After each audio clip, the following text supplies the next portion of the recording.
Doubt is your power, not belief, not faith, not certainty. Doubt. They've told you the opposite your whole life. Priests condemn it, teachers punish it, society fears it. You've been trained to be ashamed of your doubts, to hide them, to overcome them, to replace them with belief as quickly as possible. But doubt is the most precious thing you have. Your capacity to question, to inquire, to refuse borrowed answers. And the moment you trust your doubt, you become dangerous. Dangerous to every system that wants to control you. Dangerous to every authority that demands obedience. Because believers are easy to manipulate. Believers follow. Believers obey. But doubters are free. And freedom is the one thing no system can tolerate. Watch a child, a small child, maybe 3 or 4 years old, walks through the woods with you. Everything is a question. What's that bird? Why is the sky blue? Where does the river go? Why do trees grow? How do flowers know when to bloom? What makes the wind blow? Question after question after question, never ending, never satisfied with simple answers. The child doesn't know, and the child is not ashamed. The child doesn't feel stupid for not knowing. The child doesn't feel inferior.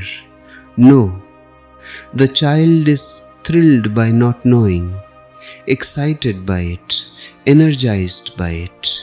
Because not knowing means everything is possible, everything is mysterious, everything is alive, everything is worth exploring. This is doubt in its purest form. Your natural state, your power before society corrupts it, before education kills it, before religion suffocates it, before culture tames it. But what do? What does every society do? We train this out of them. We murder this power. Stop asking so many questions. Don't be so curious. Here's the answer. Now be quiet. Now memorize this. Now repeat this. Now believe this. We give them conclusions. We burden them with beliefs. We load them with knowledge. And slowly, inevitably, the wonder dies. The doubt dies. The questions stop. The power is gone. We call this education. We call this growing up. We call this maturity. We call this becoming civilized. I call it murder. The murder of your natural power. The murder of doubt. The murder of innocence. The murder of everything that makes you truly alive. Because once you stop questioning, once you accept the answers you've been given, once you settle into your beliefs, you're no longer alive. Not really. You're just repeating, regurgitating, running on autopilot, playing back the recording, living a borrowed life, a second-hand existence, dead while still breathing. The real question is, are you still asking? Or have you settled into your conclusions? Are you still doubting? Or have you found your comfortable belief? Are you still alive with wonder? Or have you died into knowledge? Now, most people think doubt is negative, weak, a problem to solve, something to get rid of as fast as possible. They've been conditioned to see doubt as the enemy of truth. But this is backwards, completely backwards. Let me show you what real doubt is. To doubt means to live without borrowed conclusions, without accepting what priests and teachers have fed you, without swallowing the beliefs your parents gave you, without buying the ideologies society sells you. It means living in the moment, not yesterday, not tomorrow, not in the beliefs you've inherited, not in the ideologies you've been sold, just this moment, fresh, alive, uncertain. When you doubt everything you've been told, when you refuse to believe blindly, something miraculous happens. You're cut off from the past. And when you're cut off from the past, you're automatically cut off from the future. Because past and future are two sides of the same coin. The coin is called mind. Sometimes it's heads, your past, your memories, your accumulated beliefs, all the things you think you know. Sometimes it's tails, your future, your anxieties, your plans, your expectations. But it's the same coin. They're not separate. When you doubt everything, when you refuse to carry this burden, you drop the entire coin. This is what I call innocence. Not naivety, not stupidity, not ignorance, but the courage to live without borrowed knowledge. The power to say, I don't know. And I don't need to pretend I know. I don't need to fake certainty to feel safe. This doubt, this innocence, this not knowing, this is your power. This is where real intelligence begins. Not in knowing, in not knowing, not in certainty, in wonder, not in conclusions, in questions that never end. Picture this. A dewdrop is slipping from a lotus leaf in the early morning. The sun is just rising over the horizon. Its golden rays catch the dewdrop, creating a tiny rainbow around it. All the colors of the spectrum dancing in this one small drop. The drop is trembling on the edge of the leaf, on the verge of falling, on the verge of disappearing into the lake below. In that moment, if you're watching innocently, without thinking about it, without analyzing it, without bringing your knowledge to it, something overwhelming happens. You don't just observe the dewdrop, you become the dewdrop. You feel yourself trembling. You feel yourself slipping, your boundaries dissolving, your separate identity, your ego, your sense of being someone special and separate, all of it merging with the infinite ocean below. This is innocence. This is the power of not knowing, not standing apart and analyzing, oh, that's water, that's a lotus, that's the refraction of light creating a spectrum. That's physics. That's botany. No, in innocence, the observer and the observed disappear. The knower and the known become one. There's only the experience, pure, immediate, total. This is beauty, not something you understand, something you are. Now here's what happens to most people. You've been trained from childhood to know things, to have answers, to be certain. Your whole education system is built on this. Questions are only valuable if you can answer them. Doubt is something to overcome as quickly as possible. Not knowing is embarrassing, shameful, something to hide. So you accumulate more information, more theories, more conclusions, more beliefs, more certainties, and you think you're growing. You think you're becoming more intelligent. You think you're evolving, but you're dying.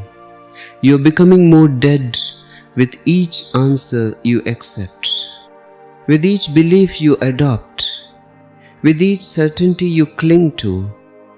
Because the moment you know or think you know, you create a barrier between yourself and reality. Then you don't see with your eyes. You interpret. You don't hear with your ears. You translate. You don't experience with your heart. You think about experiencing. And all immediacy is lost. You've fallen apart from existence. This is what the biblical story of Adam and Eve is really about. It's not history. It's psychology. It's a parable about what happens to every human being. They ate from the tree of knowledge, and the moment they did, they were driven out of paradise, not by some angry God in the sky, not by some external punishment, by their own knowledge. Knowing created separation. Knowing created ego. Knowing created the distance between them and existence. Knowing made them ashamed of their nakedness, ashamed of their innocence, ashamed of their natural state. And once that shame entered, once that separation happened, paradise was lost. Paradise isn't a place you return to. It's not a geographical location. It's not in the past. It's a state of consciousness, the state of not knowing, the state of innocence, the state of doubt that hasn't been corrupted into belief.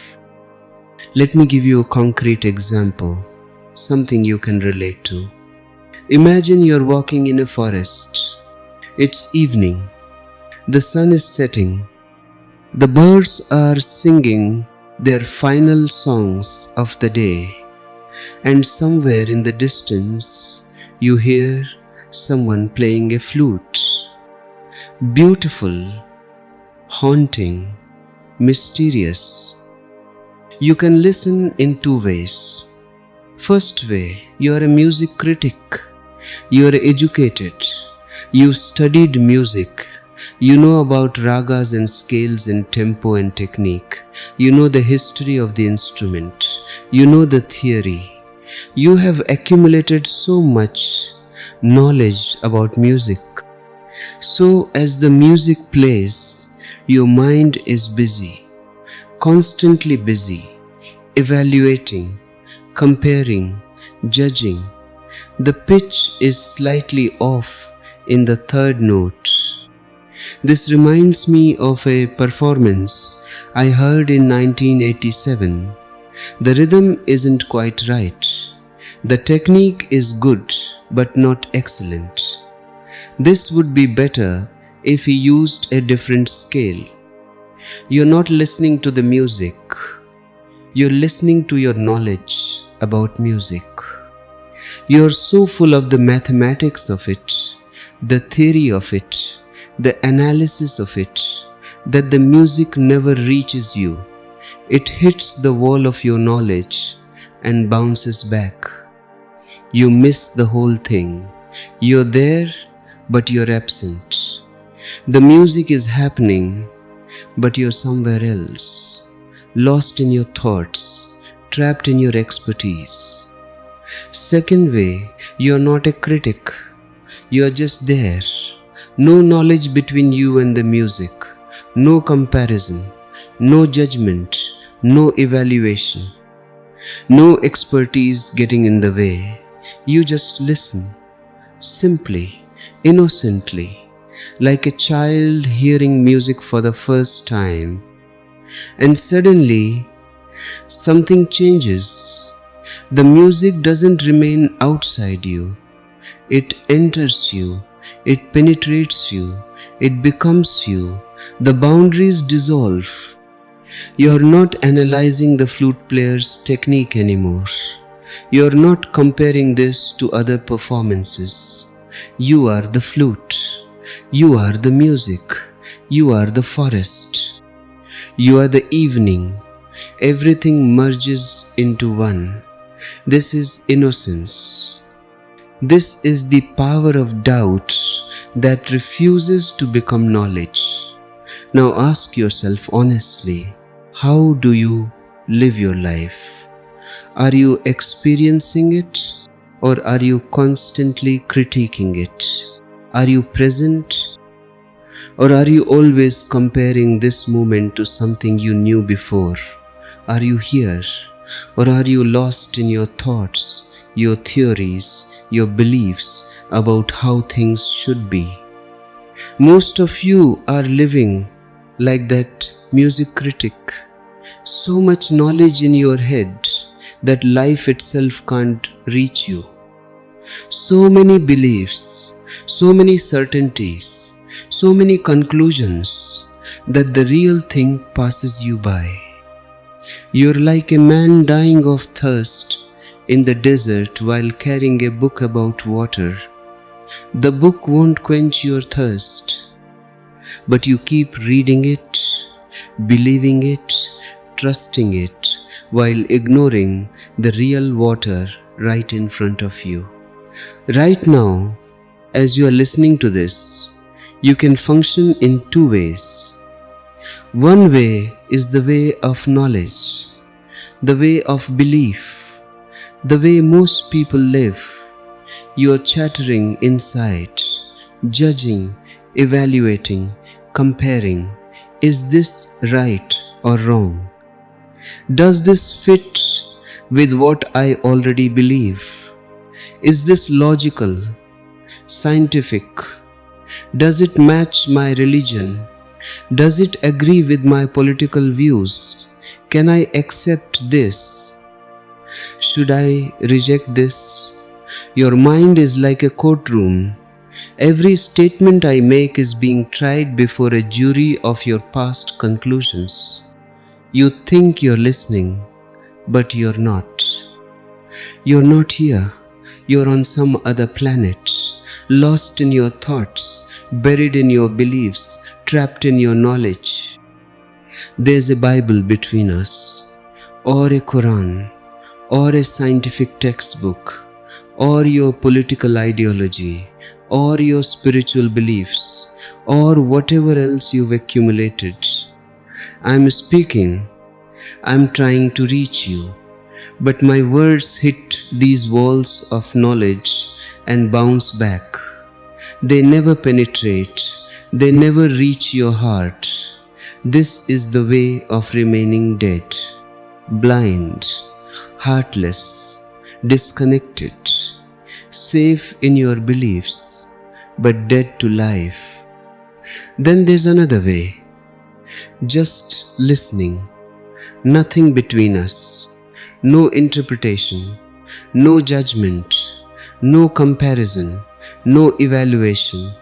You're not worried about whether it's right or wrong, because in that moment of innocence, in that state of doubt that hasn't solidified into belief, nothing is right or wrong. There's no criterion, no pre-existing conclusion, nothing to compare with, nothing to measure against. You're just here, present, open, vulnerable, alive. And then immediacy happens.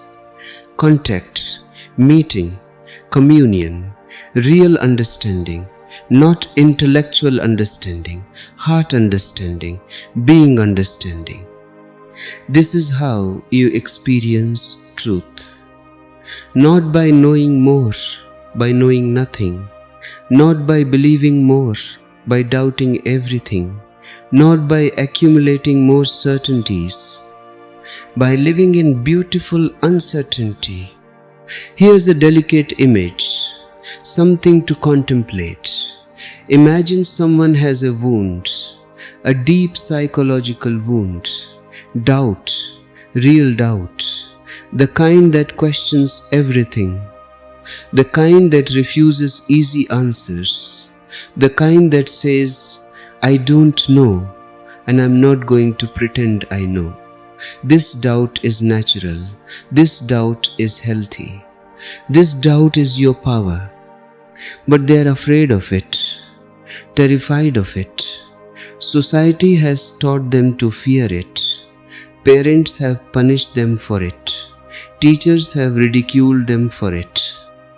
Priests have condemned them for it. So they cover it with a rose flower. Beautiful, fragrant, attractive, socially acceptable. That rose is called belief. You believe in God.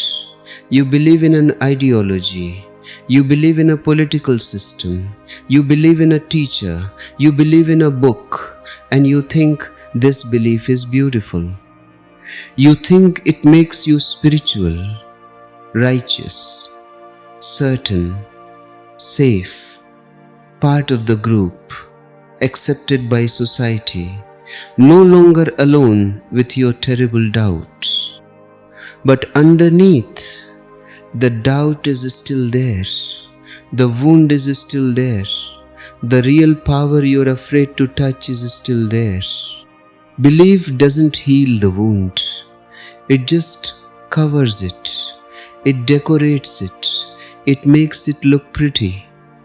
But a covered wound, it rots. It festers. It poisons you from within. This is why people who believe the most strongly are often the most violent, the most aggressive, the most intolerant, because their belief is fragile. It's not rooted in trust. It's not rooted in experience. It's not rooted in knowing. It's rooted in suppressed doubt, in hidden fear, in covered wounds. And they know, deep down in their unconscious, that if they question even a little, if they allow the doubt to surface even for a moment, the whole structure will collapse. The whole house of cards will fall. So they defend it, desperately, aggressively, sometimes brutally. They attack anyone who questions. They punish anyone who doubts. They destroy anyone who threatens their belief. This is not strength. This is desperation. This is weakness pretending to be strength. This is fear wearing the mask of certainty. Real strength doesn't need belief. Real strength comes from trusting your doubt enough to question everything. That's where your power is. Not in the rose that covers the wound, but in the wound itself, in the doubt itself, in the not knowing itself. Vomit knowledge. Throw it out of your system. It's poison, pure poison. It's killing you slowly, suffocating you gradually, deadening you systematically. Now, I'm not saying don't learn practical things. Don't be stupid. If you are a carpenter, learn carpentry. If you are a surgeon, learn surgery. If you are an engineer, learn engineering. I'm not against practical knowledge that helps you function in the world. I'm talking about the knowledge that creates your identity, your ego, your separation from existence, the knowledge that makes you think you've arrived, that you know who you are, that you understand life, that you've figured it out, that you have the answers, that your belief system is true and everyone else's is false. That knowledge has to go. That certainty has to die. that belief has to be vomited out. Socrates understood this, one of the wisest men who ever lived. And what did he say? I know that I know nothing. This was not humility. This was not modesty. This was profound understanding. Because he functioned from this not knowing, because he lived in this beautiful doubt, because he never solidified into belief, he experienced beauty, he experienced truth, he experienced wisdom. There's a knowledge that doesn't know, that's wisdom. And there's an ignorance that thinks it knows. That's what passes for knowledge in this world. Most educated people, they're ignorant, profoundly ignorant. They're so full of information, so stuffed with theories, so burdened with beliefs that wisdom can't enter. Truth can't penetrate. Beauty can't reach them. Become ignorant like Socrates. Become innocent like a child. Trust your doubt. Question everything and you'll be reborn. Your eyes will be full of wonder again. Your heart will be open again. Your life will be alive again. Now let me tell you a story. Darwin's theory that man evolved from monkeys. Maybe it's true, maybe it's not. I don't know. I'm not interested in the scientific debate. But if it's true, evolution seems to have stopped, completely stopped, because man hasn't changed much since then. Not psychologically, not spiritually, not in the ways that matter. Imagine how it might have happened. Some monkey fell from a tree a long time ago in some forest somewhere. Maybe he was climbing and lost his grip. Maybe he was jumping from branch to branch and slipped. Maybe he was showing off to a female monkey and made a mistake. Whatever happened, he fell. Hard, very hard. And maybe he fractured his back, or broke his leg, or injured himself so badly that climbing became impossible. Or maybe he became so terrified of climbing again, so traumatized by the fall, that he just stayed on the ground, refused to go back up, too scared, too hurt, too damaged. Now, when you live in trees, you can walk on all fours. That's natural, that's comfortable, that works perfectly well. But when you're on the ground, there's a problem, a serious problem. You can't see far, you can't see danger coming, you're vulnerable. Predators can approach without you noticing. You're exposed, you're in danger. The monkey had always lived high up in the trees, looking all around, seeing everything, safe and aware, protected by height, warned by distance.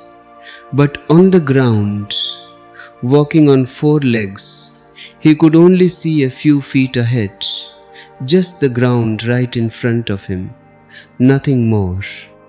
He was terrified, constantly afraid, always anxious, living in fear.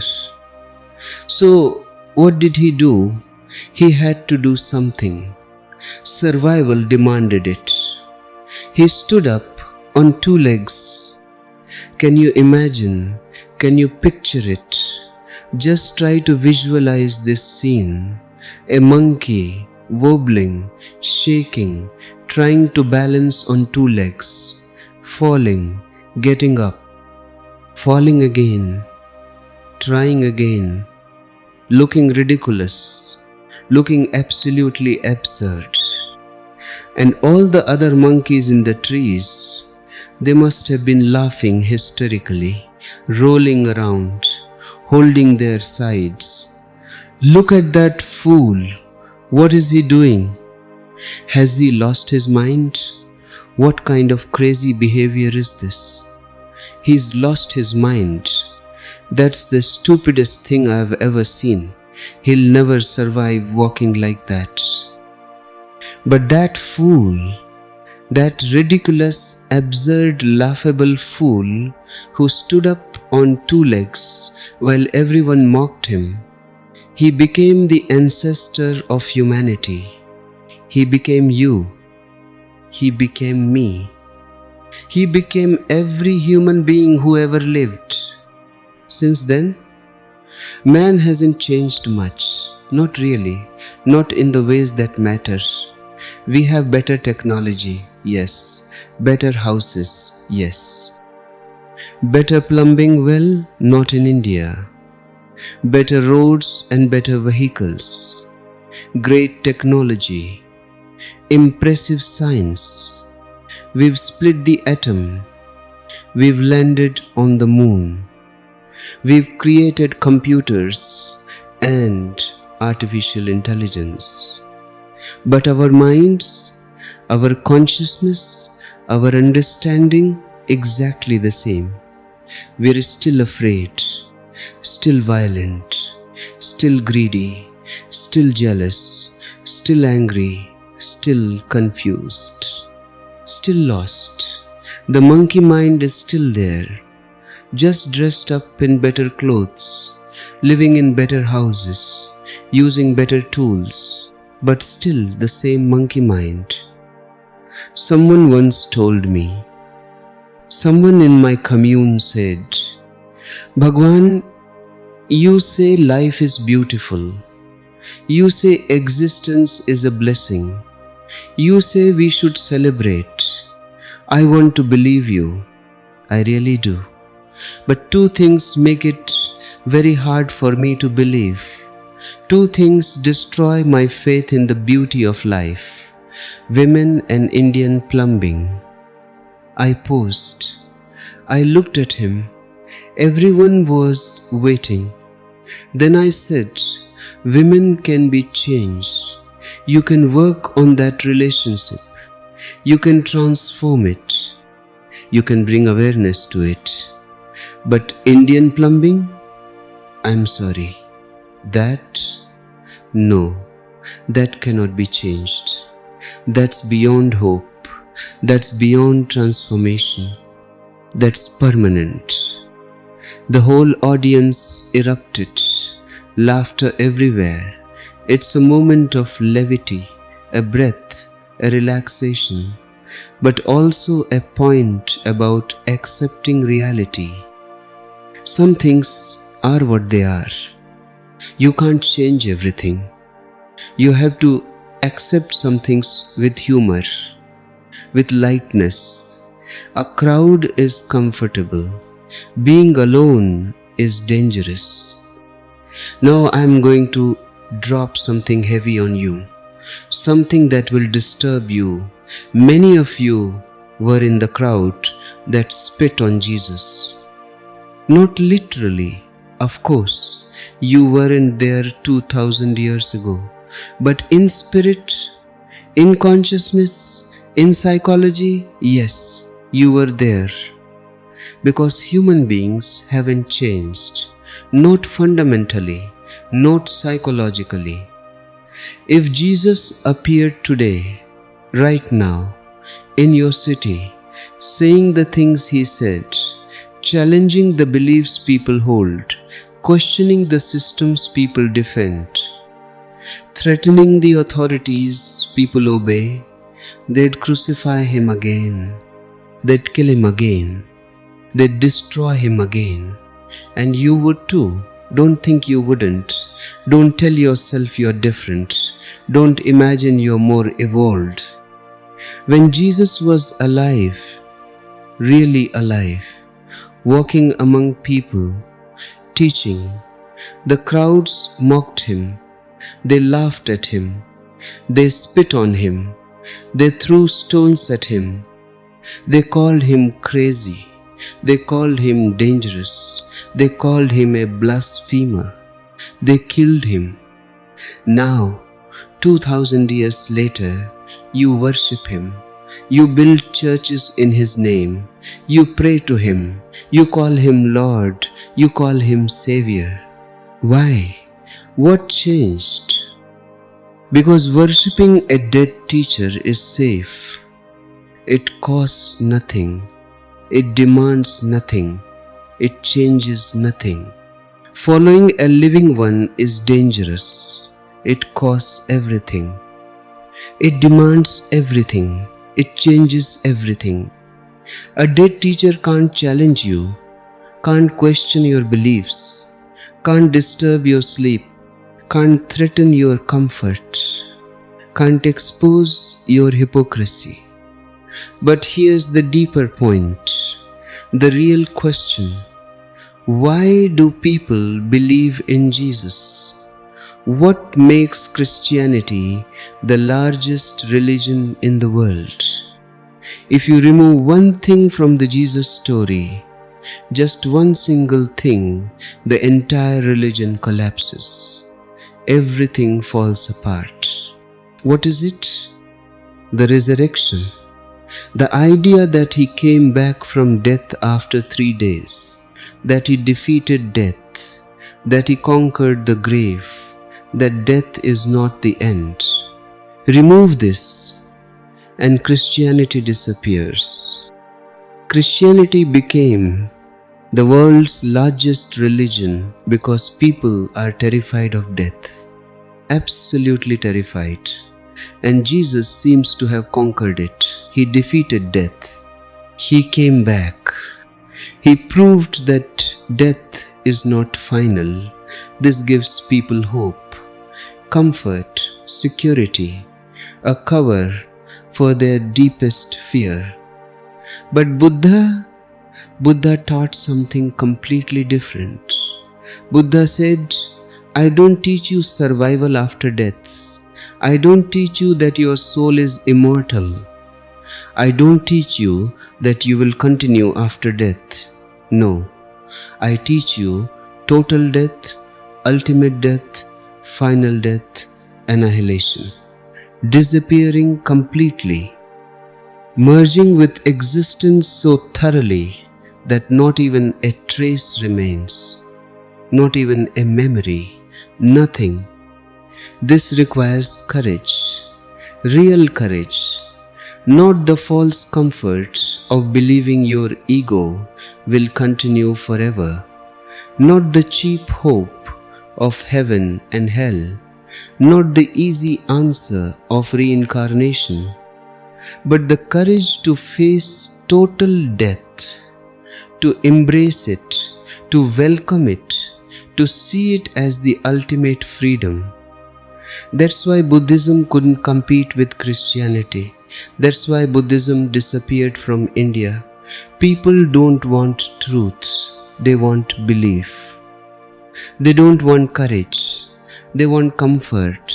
They don't want transformation. They want security. Belief is cheap. Belief is easy. Belief covers your fear. Truth demands everything. Buddha's final teaching is one of the most profound in all of human history, one of the most beautiful, one of the most revolutionary. He is dying, lying there.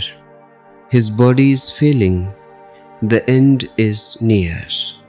And 10,000 disciples surround him, his sannyasins, his devotees, people who have been with him for years, some for decades.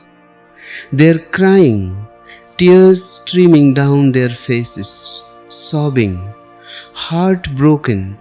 Their master is leaving, their teacher is going, their guide is departing, their light is going out. Buddha looks at them. He sees their tears, he sees their grief, he sees their dependency, and he says, "Why are you crying?" One disciple, Ananda, speaks up.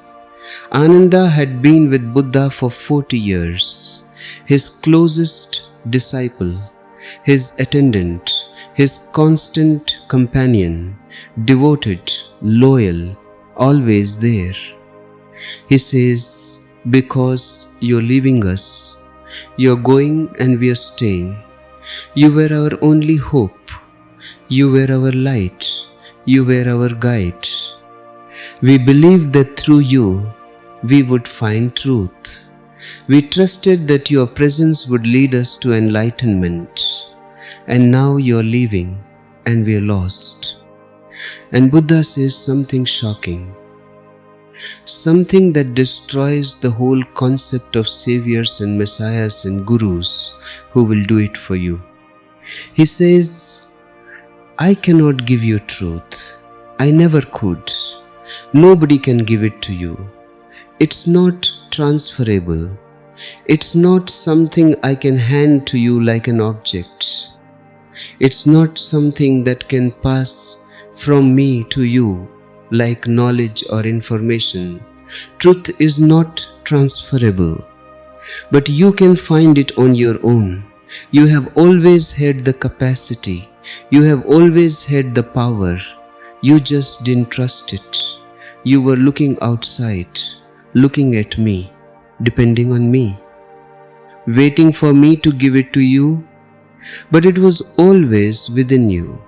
Then he speaks his final words, his last teaching, his ultimate message. Be a light unto yourself. Don't depend on me. Don't depend on any master. Don't wait for someone to save you. You have to save yourself. The light is within you. It always has been. You just have to stop looking outside. Turn inward. Trust yourself.